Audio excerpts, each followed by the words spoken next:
everybody to another episode of Pay It Forward. Today we're going to be talking about letter of recommendations / evaluations. So my name is Samah Solomon. I'm a D2 at ATSU ASDO in Arizona. And you can follow me on Instagram or YouTube at Dental Life. Hi, everyone. My name is Jordan Barnett. I'm at UOP in San Francisco, graduating. You have my contact information here, drjordanbarnett@gmail.com. Instagram, follow me. Here you have some just information about me. I'm from Fresno originally. CLIMB stands for College Level Instruction Made Easy, which was my private tutoring company that I still have and still hold today. I'm very proud of, and just happy to be here. My name is Naveen Karyakos, and I graduated from San Diego State University with a biology degree and a minor in leadership development. I am about to be an incoming D1 at Western University, and I'm here to help you with how to get into dental school. I do have an Instagram page, 24 Crown. So these are the resources when applying to dental school. So I went over this before, so I'm just going to fly through it. So here we have the ADA official guide into dental school explorer, ASDA, American Student Dental Association, getting into dental school. Another resource is grad school grades. So this is basically a resource that's new on the market, and then they have stats for each school, and then you can toggle the stats to do it in ascending or descending order. So this is pretty cool because it combines all the schools information, and all the information is provided by current dental students, so everything is up to date. Grad school grades and myself have a partnership, and you can use the code FORWARD for 30% off, and membership is $50, so it's not that bad, and you get an entire year subscription. So when you go under my application, you click on supporting information, and then that will pop up the 5 choices. So these letter of recommendations are going to be under the evaluations tab. So we're going to go through the presentation, and then you're going to see a trend where we say, whenever you ask your letter of recommendation writer, make sure you let them know, could you please write me a supportive letter of recommendation? Make sure that you request these letter of recommendations ahead of time. Give the writers about 2 months in advance notice. Letter of recommendations are also known as letter of evaluations, letter of references. So throughout the presentation, we're going to refer to them as LORs for short. So these, you're going to have a maximum of 4 individual letter of recommendation requests. Each letter of recommendation should be written by one person. And the alternative to that option is 1 committee letter or packet and 1 individual letter of recommendation. A committee letter can either be 1 letter that is collaboratively written by a group of people, or a collection of letters submitted on behalf of an institution or office. So letter of recommendations submitted by the evaluators themselves via letters by Liaison, which is the DADSAS recommender portal. So they prefer you to use that. And throughout the presentation, we're going to go over why you should use that option over other options. You can edit, delete requests that are in the requested or the accepted status.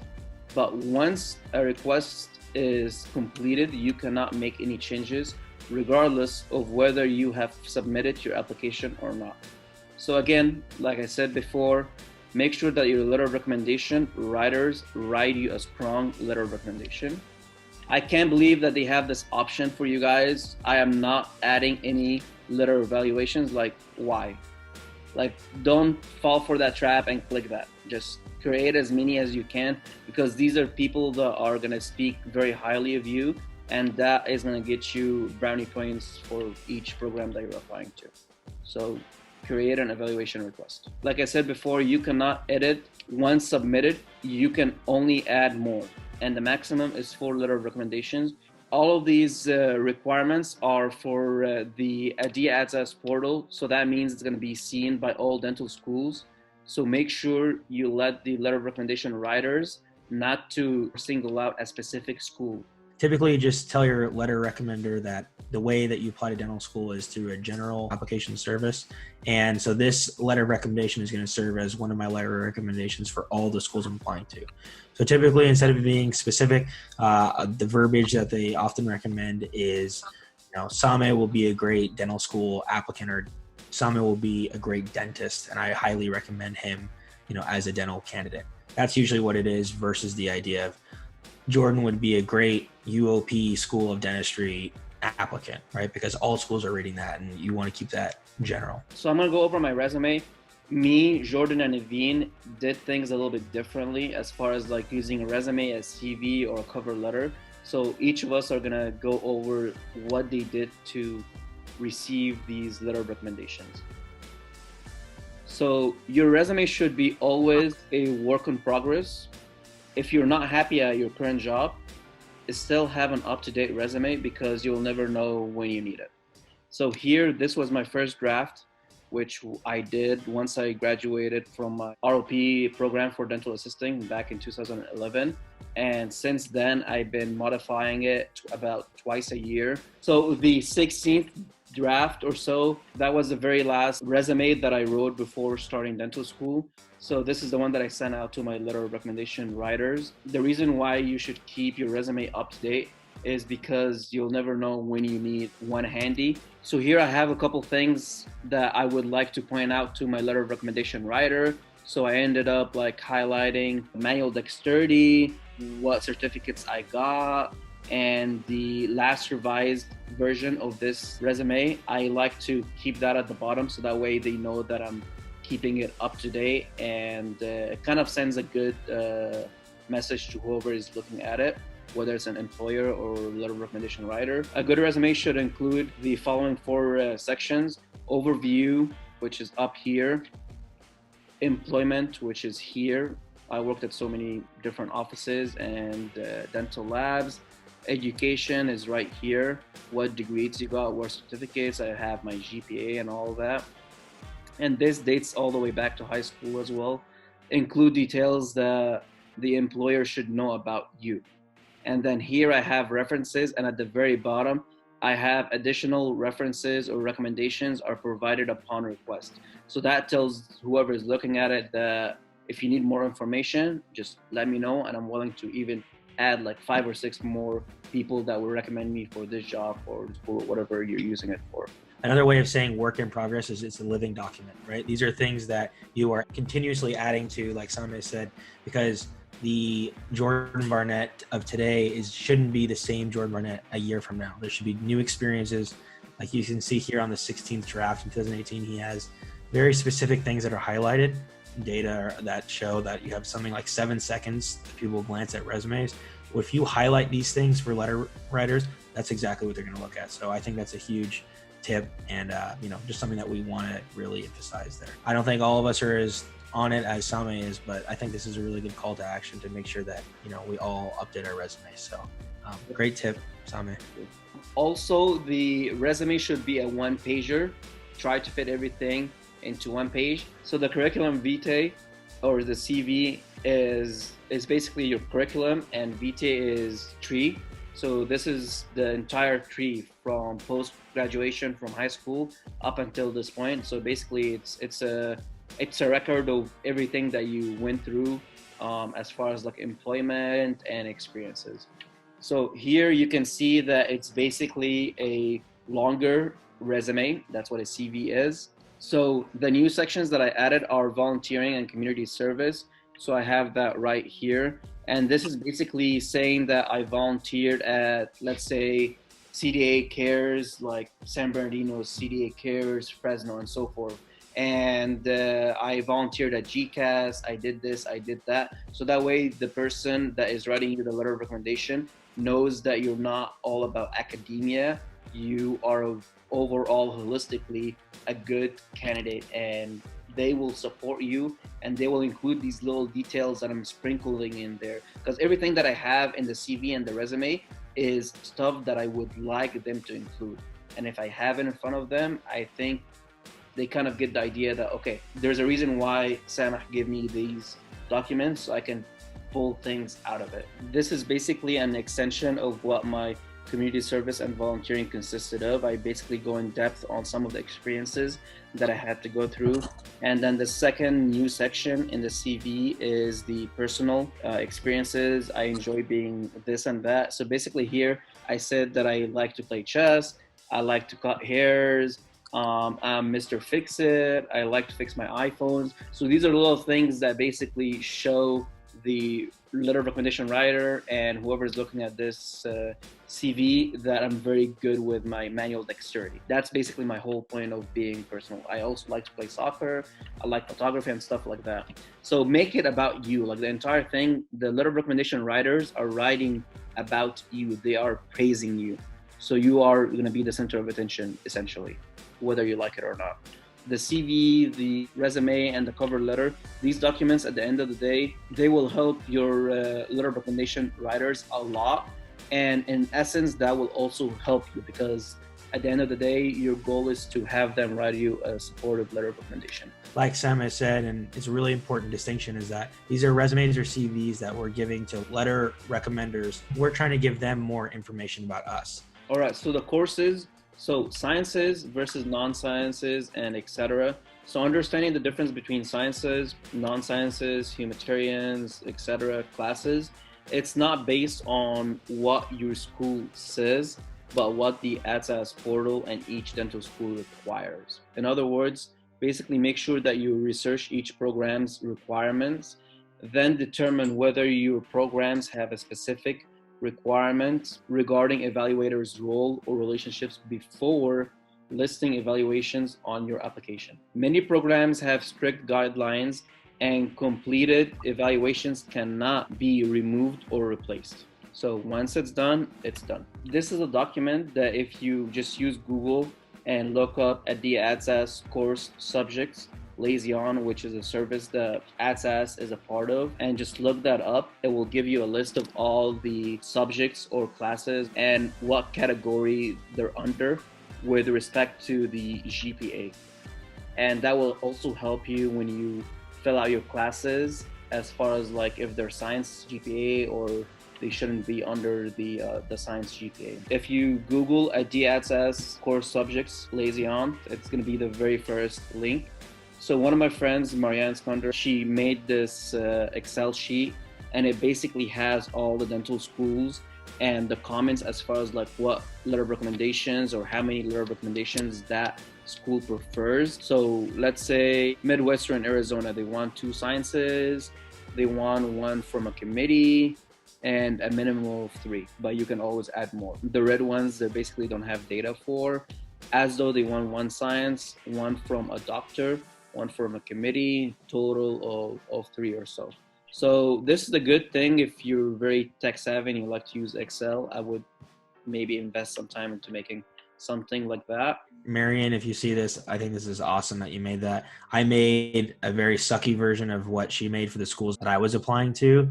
If you have a set number of schools that you know that you're applying to, you want to make sure that all the letters of recommendation fit for all of the different schools. So really being organized like Marianne was is definitely the name of the game here. Yeah. We're going to have a video that talks about choosing dental schools and like what Jordan said, you don't have to do such documents for every dental school. Like the way I did it, I narrowed it down to, let's say, 20 or 30 dental schools, and I got stats for these schools, and I made an Excel sheet off of that. So don't just go for schools that you know you don't even stand a chance getting into, or schools that are just across the country that you won't go to.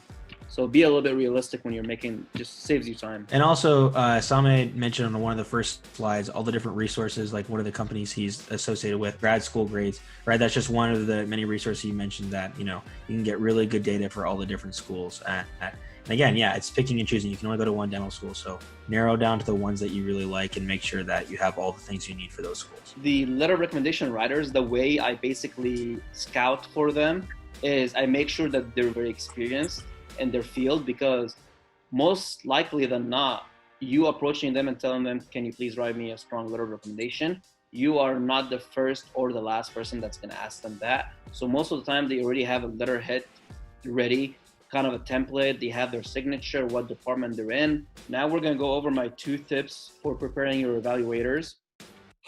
So the biggest thing is for you to ask early for these letter recommendations, because this is a crucial time frame that you're working on, the rolling admission. Everybody heard that before. At the end of the day, just be considerate and understanding of your evaluators' time. They also have a life. So they're busy, they have a lot of things going on, whether it's research, family, kids, another job that they're doing in the afternoon and whatnot. So the last thing you want to do is be pushy with that person and have them write you a rushed or a weak letter of recommendation. It's not going to work for your benefit. So you are in control of this entire process. It all comes to you as far as how vigilant you are with the entire process. You just need to be up to date, checking your emails and all that. In this day and age with COVID going on, COVID is affecting everybody. So please, when you're talking to your evaluators, understand that they are going through the same hardships that you're going through. So needless to say, be nice, because if you're not, then you're gonna bear the consequences of a not so supportive letter of recommendation. The early bird gets the worm. So I'm gonna go over two types of letters. Sometimes it's called a composite letter and other times it's called a committee letter. So I'm gonna go over the difference between both of them. So a committee letter counts as 3 letter of recommendations. Sometimes dental schools recommend this option. That's why it's good to create the Excel sheet. It's usually done by your pre-health office or counselors as they compile your teacher's recommendations into one document and attach their input at the end. Some schools will also conduct interviews with that student to give a more holistic approach to that letter of recommendation that they're writing.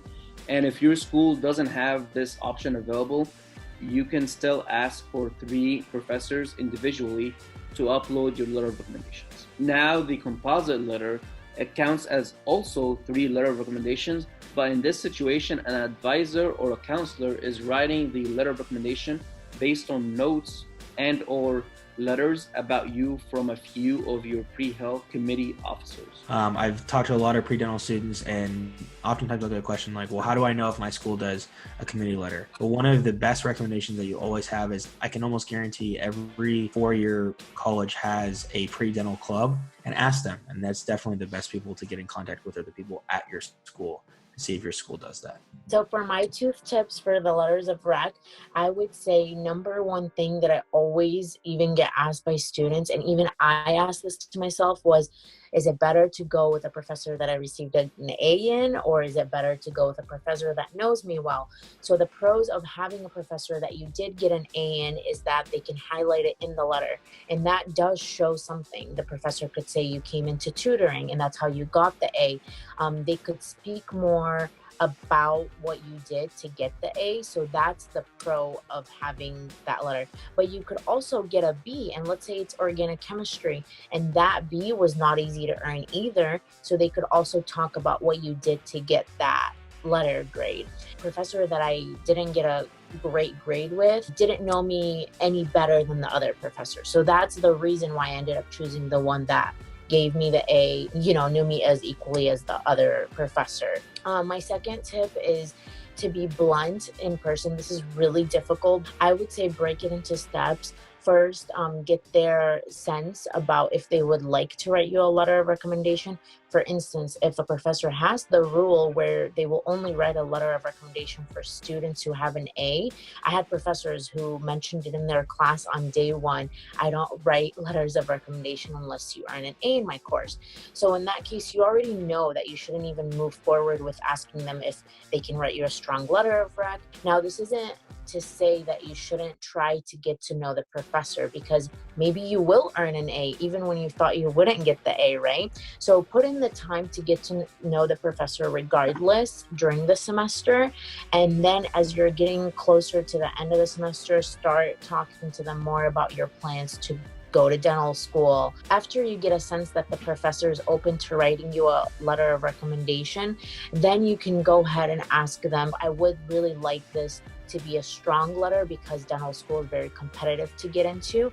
And from there, if they don't feel that they know you well enough, go ahead and suggest you meet them for coffee, or you give them the supplemental documents such as your resume, CV, or personal statement to get to know you more.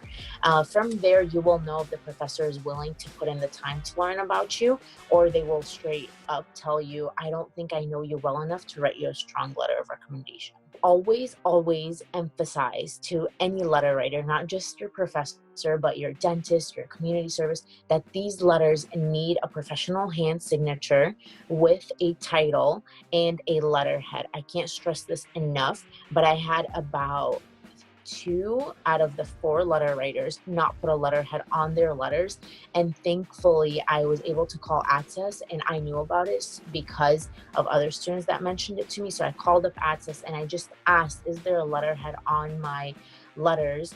And 2 of them did not have a letter. Schools won't accept them because they are seen as unprofessional. And that wraps up my tooth tips. So some more tooth tips from me. Once you choose your evaluators, be sure to inform them about your letter of recommendation process and that they will be completing this entire process electronically. I'm going to go into depth as far as the process from start to finish, and I'll show you screenshots of what it looks like on both sides, your side and the evaluator's side. It's recommended to get their preferred email address and ask that they monitor their inboxes, whether it's the actual inbox or the junk or the spam folder. Just kind of give them the heads up, and that the evaluation request is always going to be sent from this email, which is atsasinfo@atsasweb.org. So a word to the wise is always have backup letter of recommendation writers. I cannot stress this enough, especially with this current situation with COVID-19 going on. I had so many dental students reach out to me on my Dental Life blog on Instagram, just panicking because some of the letter of recommendation writers basically ended up saying, no, I won't be writing you a letter of recommendation. Everybody has their own reasons for not going forward with it, but these students are now just scrambling around trying to find a letter of recommendation. Whereas if they were very vigilant about it, if I'm applying the cycle, just out of kindness, I would honestly just contact these letter recommendation writers since we're in a pandemic and just ask how they're doing. So that way you are in contact with them during these difficult times. And if you are one of the people that asked me that, and I was like this close about backing out from promising you to write you a letter of recommendation, just because you checking up on me during a pandemic, that meant a lot to me. So now I'm still keeping my word and I'm going to write you a letter of recommendation. So that can actually save you, and it's not going to cost you anything. It's just an act of kindness. Some programs ask for more letter of recommendations for their secondary supplemental applications.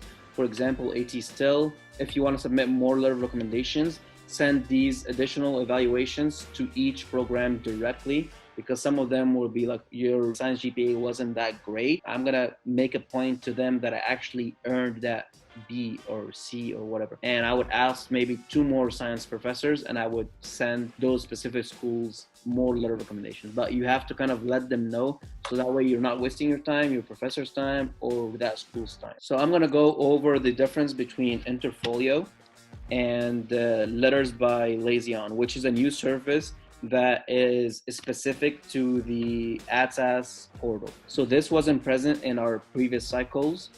So for the Interfolio, they have basically just a couple things that are under the free version, and then you end up paying for the other version, which is the one that allows you to actually deliver these letter of recommendations.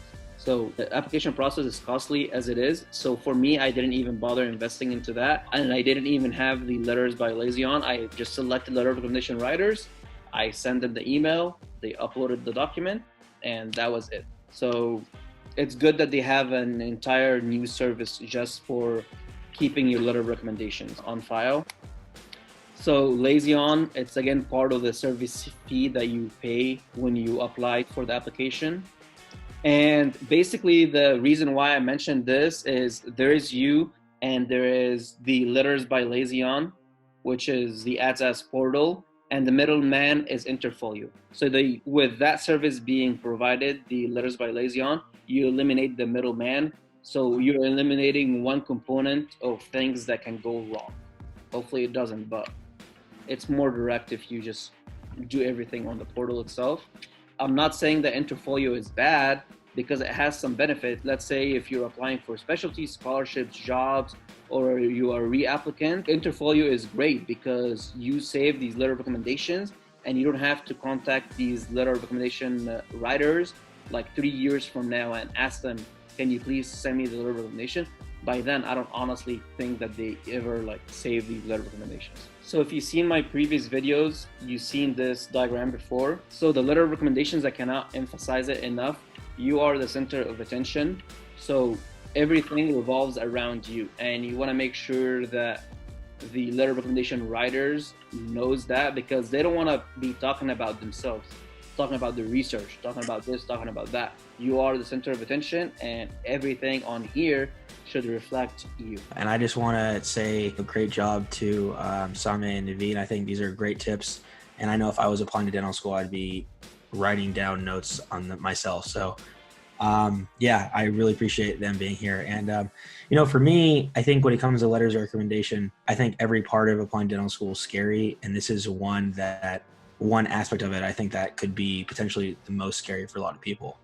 And if you think about it, asking for a letter of recommendation is a really weird social contract that you find yourself in. You're asking someone who knows thousands of students, right, or people that they meet, and then this could be off of a relationship that you don't really have a strong relationship with, right, to say really nice things about you and to recommend you for a field, which sometimes, like, if you're a biochemistry teacher, do you really know what makes a great dentist? And sometimes, not always, right? So it's a really interesting situation that you find yourself in. And I think, like you know, Sameh and Naveen mentioned, there's really good ways to do things. And I think that's where I started with was, okay, I was late in the cycle. It was October 2nd, and I hadn't asked for one letter of recommendation yet at all. And 6 days later, I had 5 letters of recommendation ready, and 4 of them were submitted on AdSess. And I say that because I want to show that I understand that a lot of letter writers will say, oh, I need time, especially now with, you know, the coronavirus hitting, right? We have no idea what people are going through, you know, on there. And I think Sameh made a good point about that.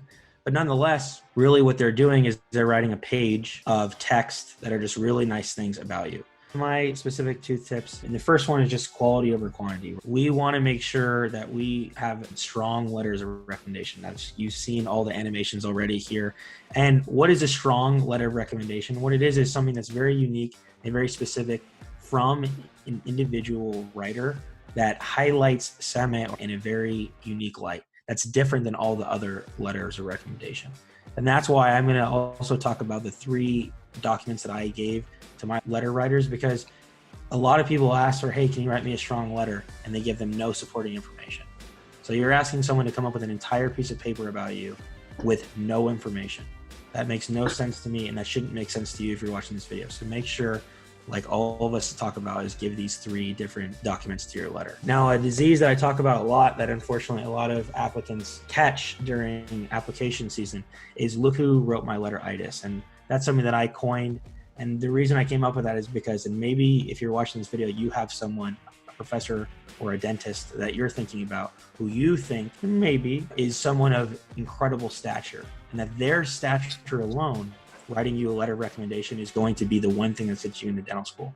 I can promise you, unless that person's Barack Obama himself and it has the White House seal, you're most likely not going to have huge levity of the writer going to be like, wow, oh my gosh, you know, they think that Jordan's great.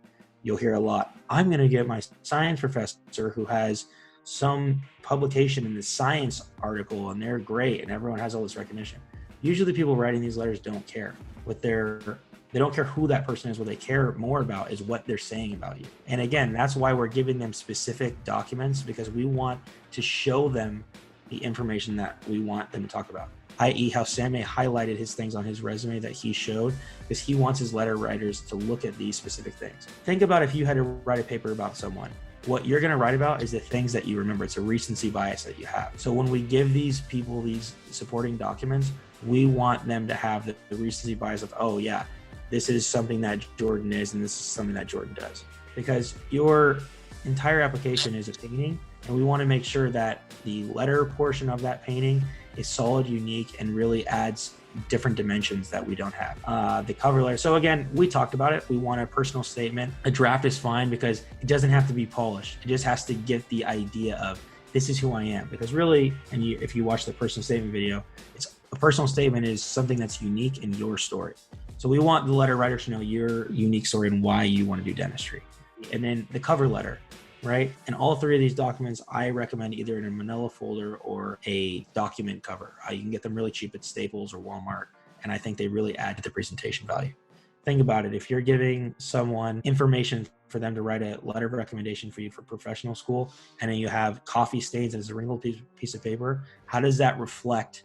I.e., if you were writing a letter for some man, he gave you a piece of paper that was ripped and wrinkled, what would you think about that piece of paper? Keep that in mind. So for the cover letter, it was always 3 paragraphs and always on 1 page. Again, they don't have a lot of time. They're going to read these things pretty quickly, and you want them to get straight to the point. So for me, the first and third paragraph were always the same.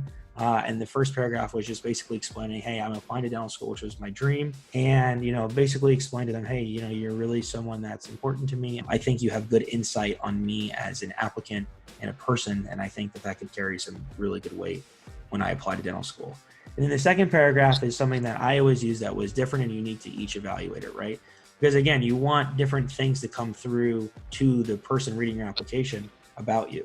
So when I did this, I had my 4 letter of recommendations that I had written. And so for my first one, I found a biochemistry instructor. My second one was a deep thinker or a lifelong learner one. Third one was from one of my bosses at school. And I worked at the tutoring center for 2.5 years in college. And then the last one was from a dentist who I actually worked for. And so what he mentioned a lot about was my dental knowledge, my dental experience. If you do this really well, especially in the second paragraph, they're crunched for time, they're going to read that. I'm like, that sounds great.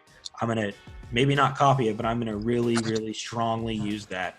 And I'll tell you what, if someone's writing me a letter of recommendation, I have no problem with them plagiarizing me or being heavily influenced by what I wrote. Because again, you want them to write really nice things about you. And then last paragraph is just, thank you again. And then give them specific instructions. Now, for me, I'm not a computer whiz. I'm not Sam who can make these gorgeous PowerPoints with all these animations. And usually your letter writers aren't either. And sometimes maybe AdSess is confusing or whatever they have to do to navigate. So I always told them, hey, if you have any questions on any administrative stuff, submitting the letter, whatever, you call me and we'll figure that out together. They are already doing the legwork of actually writing the letter of recommendation for you. So you can do the legwork for them and giving them good information, as well as, okay, there's a thing about submitting my letter that's difficult. I will do that. And this is something that I really strongly believe in. I applied late. I applied October 2nd, October 3rd. I hadn't asked for 1 letter of recommendation, and within 6 days, I had 5 letters, 4 of them submitted on AdSess. And so, and that's not going to be the story for everyone, but I think as Nadine and Sami and myself, I hope that you guys are getting is that we want to be prepared for our letter writers, and we want to give them absolutely everything that they can to write, arguably the best letter of recommendation that can hopefully help you get in dental school. Yeah, and so this is just one, right? I wrote to Dr. Sami Solomon, who, if I applied to dental school again, would write me a letter of recommendation. Thank you, Sami. Absolutely. Right? And so again, this is just showing exactly what it was. Quick, to the point. If you look at the first paragraph, exactly what we talked about. And the second one, this is one that I actually used. I talked about how my second science professor specifically talked about my ability to analyze journal articles. And you can actually read through that second paragraph and you can see things like, I learned how to analyze journal articles and correctly interpret the results. Also, you showed me how to approach science from a research perspective in order to better answer questions that I may have. These are the types of things that dental schools are looking for in applicants, because dentistry is a very evidence-based field. I'm not saying you need to have specifically one talking about your ability to go through data or evidence, but find important things that all of our Pay It Forward videos talk about. You want to make sure that you have letter writers that can speak on your qualifications or your abilities in those specific areas. And if you really are stuck and you want to get one of these, you have my contact information at the beginning of the video. So feel free to reach out to me. And so I had all 4 letters of recommendation from the day that I asked. 6 days later, they were all submitted in AdSess, ready to go. And again, I had 4 letters. You want all of them to be different because they're different people writing about you. And hopefully, if you get the strong letter that you want, you can have them approach from different angles to really give you that dimension as an applicant. So again, I had a biochemistry professor who specifically talked about my lab setups. If I was to give one tip, as dental students, because AdSess talks about it and all the dental schools talk about it, we get obsessed with the phrase hand skills. You don't have to, if it doesn't say hand skills in it, don't worry about that. Because again, I talked about my lab setups and my attention to detail and my ability to work with my hands or things like that. You can show hand skills versus saying, I have hand skills. Second was just a science professor, like I discussed research and things like that with. Third one was just from my boss at school. He saw me as a leader, and after he promoted me to the head tutor, not only that, he watched me work well with students. And in that, he saw me as an educator, he saw me as a leader, and saw me also be patient, right? And I think what it is when you're applying to dental school, you want to show transferable skill. You at dental school will learn how to be a dentist, but you can learn before dental school how to work with people. And that's really what I wanted to highlight here, was my ability to work with people, especially from an educational standpoint, because the majority of your job in dentistry is actually educating more than anything else, I'd say. And the last, I just had the owner dentist. That was a job that I got. I took a gap year. From there, he discussed really just my fluency in dental terminology and just dentistry in general. And then also my ability to speak with patients, because I was more of a customer service, a treatment plan coordinator type role. So he got to see me in that administrative role. So that was my personal experience. For myself, I asked for 5 letters of recommendation, and 2 were science professors. So one, I got it from my microbiology professor, and another one was a professor who I did research with, but it also had a lecture component. And then one was from a dentist I worked for. And then my last letter of recommendation was from a dentist. It didn't need to be from a dentist. It could have been anyone that I've had community service with, volunteer experience in Flying Samaritans. And then my last letter of recommendation was for specifically AT Still University, because they recommend letter and it should be focused on community service. So that means it's a director from a community service or a program that's focused on community service. It doesn't have to be dentistry. It can be anything that's for the community. So that's why it's a good idea to submit it. And that goes on the supplemental application. So your letter writer will mention AT Still in their letter, because it's going only to that school. Some schools, for instance, Western U, not the best idea to have a lab instructor sign your letter, because schools do request that it's the professor from the lecture component that submits your letter. That's a good point. Yeah, my biochemistry professor, lab professor, he was a lecturer as well as our lab instructor. So fair point. And again, the best information for these things is, if you're not sure, go to the school that you're interested in website, or ask students that at that school. And I just wanted to add one thing. Believe me, if you're watching this video and you're applying to dental school, it is okay to have shadowed a specialist. But if you are getting one letter from a dentist, it should be a general dentist. You are applying to be a dentist, either a DDS or a DMD program. I hear that all the time. The idea of specialist sounds really nice. It has a ring to it. But again, you are applying for general dentistry. And so who better to talk about a prospective applicant's ability to be a general dentist than a general dentist? So that is one thing that I really want to make sure. Do not shoot yourself in the foot. Stay away from Student Doctor Network. I'm saying there's a lot of bad information out there. I think all of us have been burned at least once there. So here I'm going to talk about my own personal experiences with letter of recommendations. The biggest advice I can give you is to plan ahead. So for me, I knew these letter of recommendation writers from the first impressions that I had with them. The first interaction, I'm like, okay, this guy or this woman are going to be candidates to write me a strong letter of recommendation. Now it's time to build that rapport and build that relationship with these people. And for me, I attended all of my professors' office hours, and I asked a lot of questions. I was that one person that asked a lot of questions in office hours and during lectures. So by the time they were about to write me a letter of recommendation, they knew me by name. And for example, during these office hours, let's say one time I ended up skipping an office hour. The next week I came in and then I apologized for skipping or missing office hours. And I told my excuse was I got called into work to cover my dental assistant colleagues because they called out sick that day. And that way kind of let the professors know that I was also a dental assistant. That way they knew that I already had a leg into the dental field. I applied twice, 10 letter of recommendations in total. And all of these letter of recommendations are individual letter of recommendations.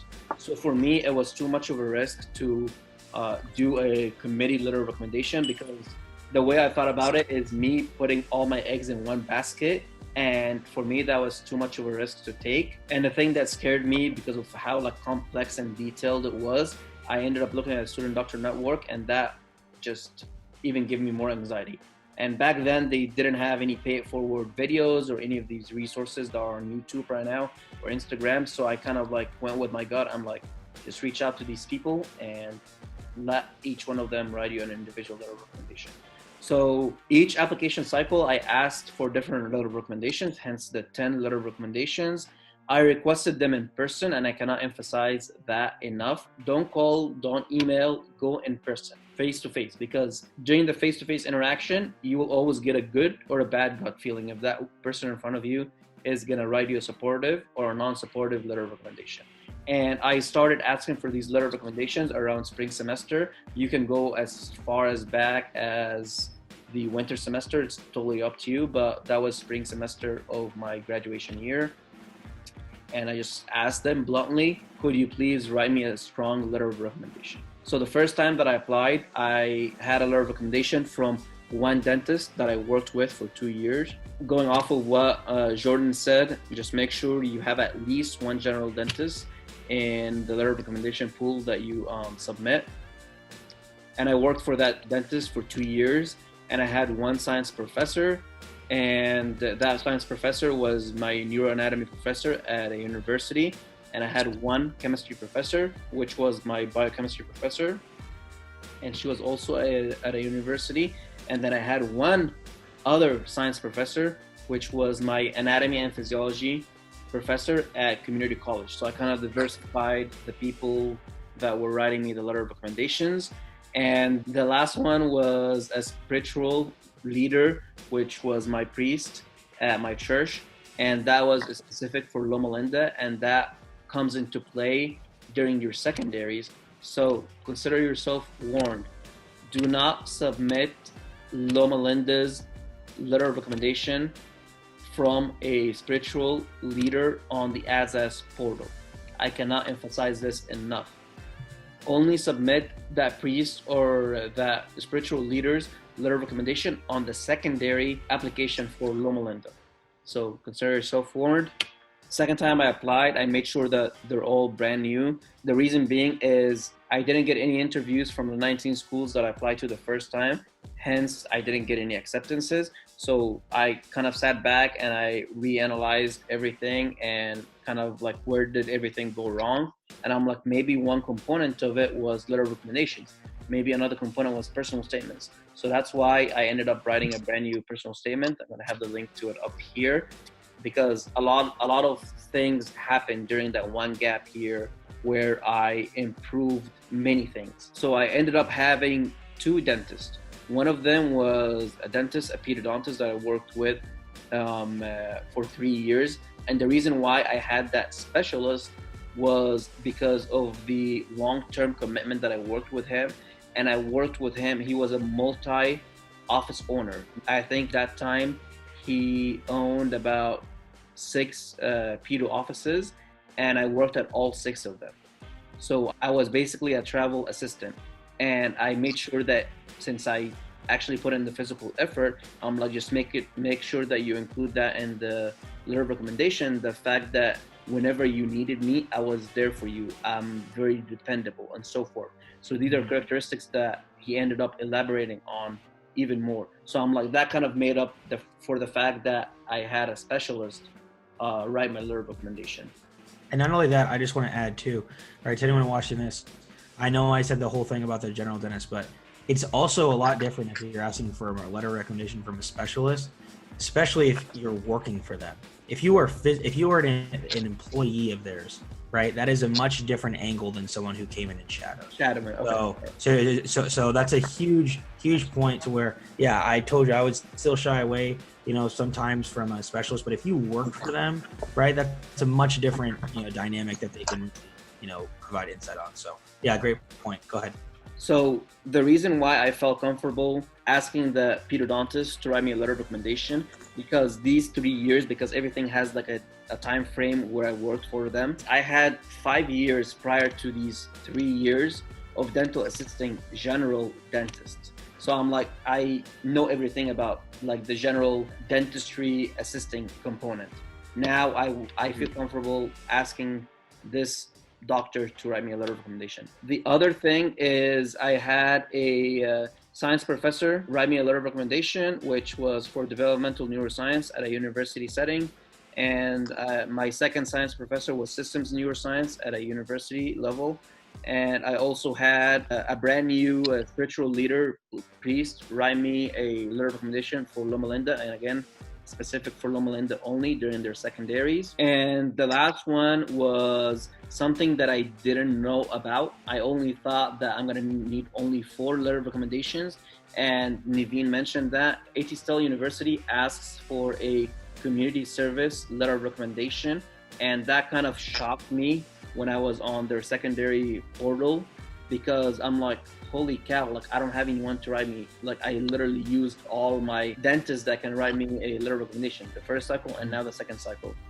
So luckily I ended up going to San Francisco on a pre-dental day where I toured UCSF and I toured UOP campus, and I ended up meeting Dr. Eden, which if you have been watching my previous videos about Pay It Forward, he is the man that inspired me to do these videos. I'm gonna include the video where I interviewed him up here. So check that out, and it basically goes into the details, how we met and all that. I ended up going to San Francisco because he invited me to volunteer and shadow him at the CDC, the Community Dental Clinic at UCSF, where they provide free treatment to the homeless population. A couple days after that, I ended up getting the email for the secondary application at AT Still. So I ended up like retracing my steps, and I'm like, oh my God, I literally went to San Francisco and I assisted Dr. Eden. Do you think he's gonna write me a supportive letter of recommendation? So I ended up calling him. He was like, you're asking me to write you a letter of recommendation and you're only giving me a week? He's like, are you crazy? And I'm like, yes, I am. And the guy delivered, so props to him. But it was worth a shot. Like, what do you have to lose? You literally don't have anything to lose and you have everything to gain. I got into dental school because of that letter of recommendation, in my opinion. I think that was a very decisive factor for the ATSU ASDO admissions committee to provide me a seat, is because of that letter of recommendation. Make sure that you leave no stone unturned. All right, so I'm gonna go over the letter of recommendation process. So the waiver of evaluation, say yes. Permission to contact reference or school to contact reference, say yes. Basically what I'm saying is on your ADSAS portal, you're gonna see I am not adding any evaluations, which I don't know why you would do that, but you're gonna end up pressing on create evaluation request. And once you do that, you're gonna see this screen right here. And this screen basically just gives you text boxes that you fill out. So up here, it asks you if it's a committee letter or not, say yes or no, fill in the information and when you need it by. So here I have my personalized message to my evaluator, and it basically says, hello, Dr. Solomon. This is the ADIA ADSAS application portal for dental school that I informed you about. All the required materials and documents to write me a strong letter of recommendation were sent to your email at whatever email yesterday. Please review them and let me know if you need additional information or have any questions about my experiences. Thank you in advance for being a part of my journey to success. Very short and sweet, but don't let that be the first time you ask a random someone to write your letter of recommendation. All the past slides, we talked about how you build that relationship, and now you basically send them a sweet message. When I say waiver evaluation, I'm talking about saying yes, because this basically gives the letter of recommendation writer the right of privacy, meaning you cannot read the letter of recommendation. And if you want more information why they have this waiver evaluation, you can look up the Family Educational Rights and Privacy Act of 1974, and that will tell you why they have this opt-in or opt-out option. Really what you are communicating to all the schools and your letter writer is that I, the person applying, will not be a party or will not read your words that you'll say about me. And so the school interprets that as, okay, the applicant, is willing for us to see the evaluator's view of the applicant, basically with no filter. So you absolutely have to have that yes on everything, 100% agree. And the permission to contact reference, that basically gives permission for the AdSAS portal to contact the letter of recommendation writer if they have any further questions or any question marks or any things that they need to clarify. And permission for schools to contact reference basically does the same thing. So you need to check all three boxes: the waiver and the permission to contact either the portal or that dental school. So after you do that, you hit save. And once you save, you're gonna see this box appear. So you're gonna end up either having two of these if you have one committee letter and one individual letter, or you're gonna end up having four of these, which are the four individual letters. Here it says the name of the letter of recommendation writer, the evaluation, what type it is. Here it says individual because here I ended up saying no to the committee letter evaluation and accepted. That's the status, meaning my evaluator accepted it. And here it says submitted on which date. So an email is immediately sent to you and your evaluator.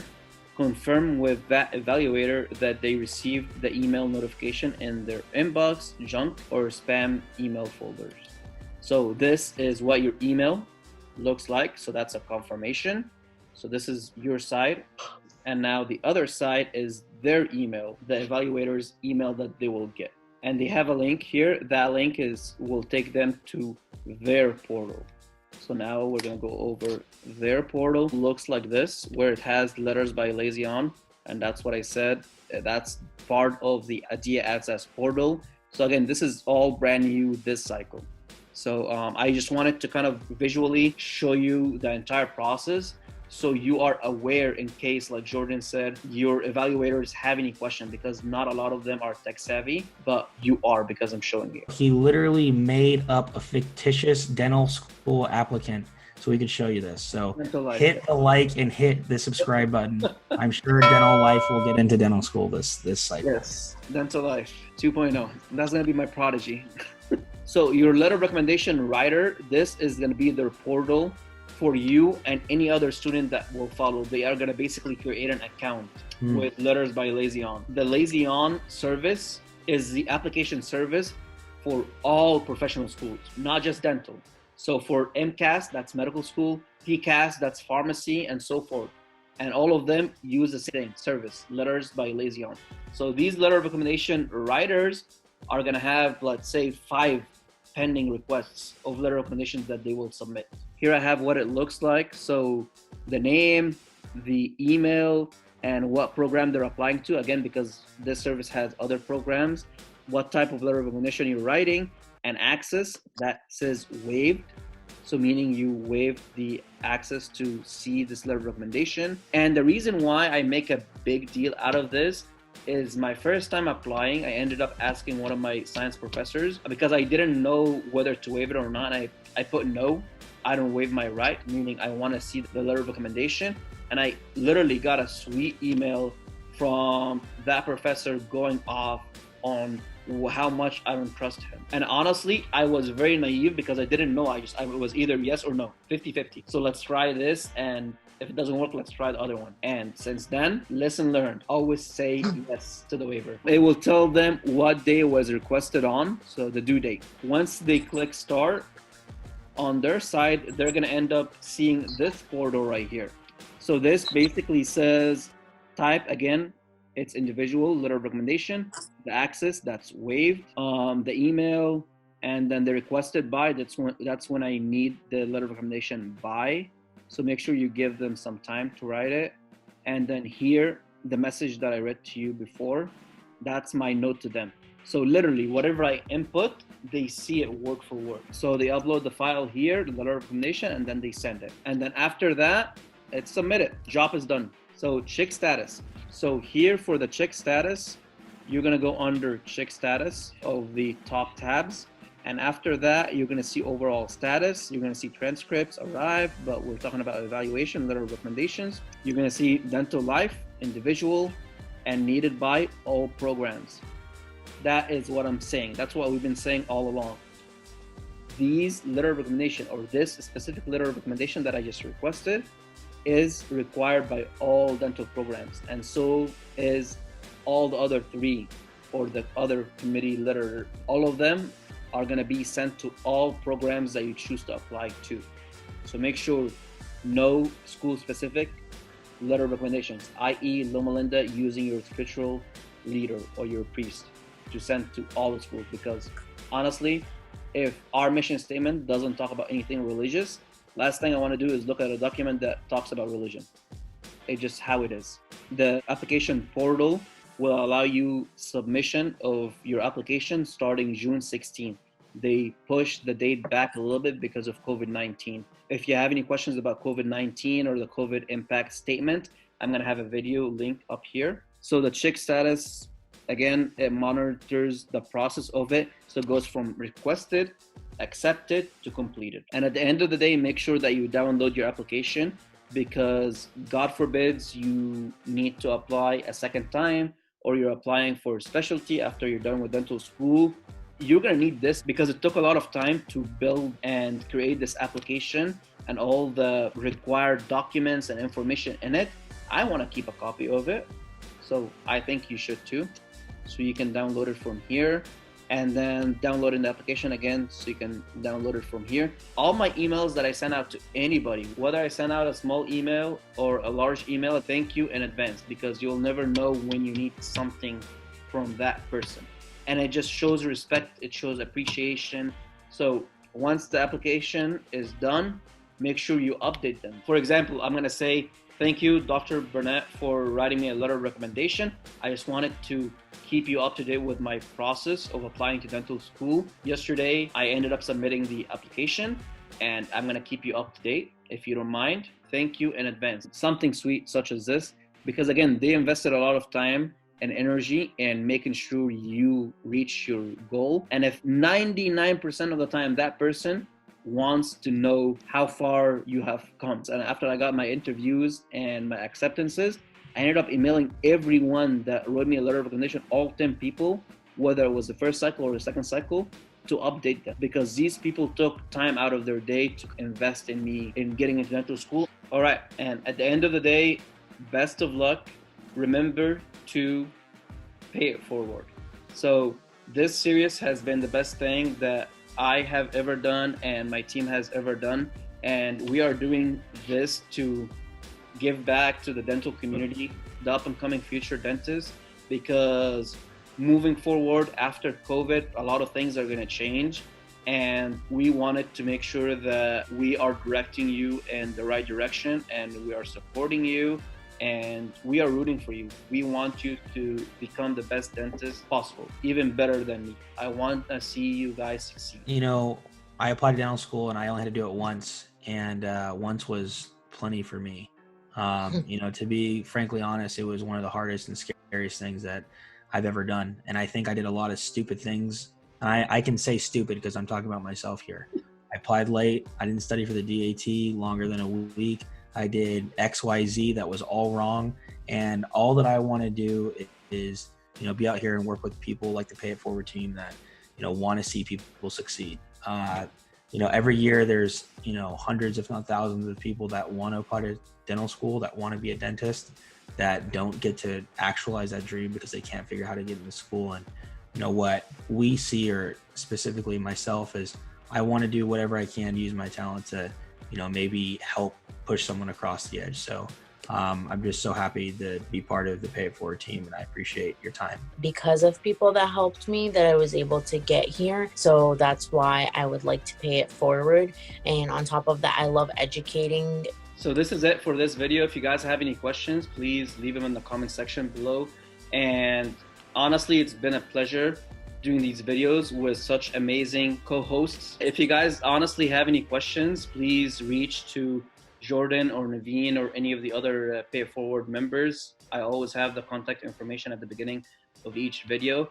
And you can also reach out to me. I'm all over social media, literally. If you guys have any questions, just reach out to me on Instagram. That's the thing that I check the most. It's probably Instagram DMs, and I'll be more than happy to help you. At the end of the day, we want to see you succeed, and we want to see you as our future colleagues. So I'll probably see you around. Have a good night, everybody. Bye. Thank you so much. We appreciate it. Bye. There's so much strength in you and me.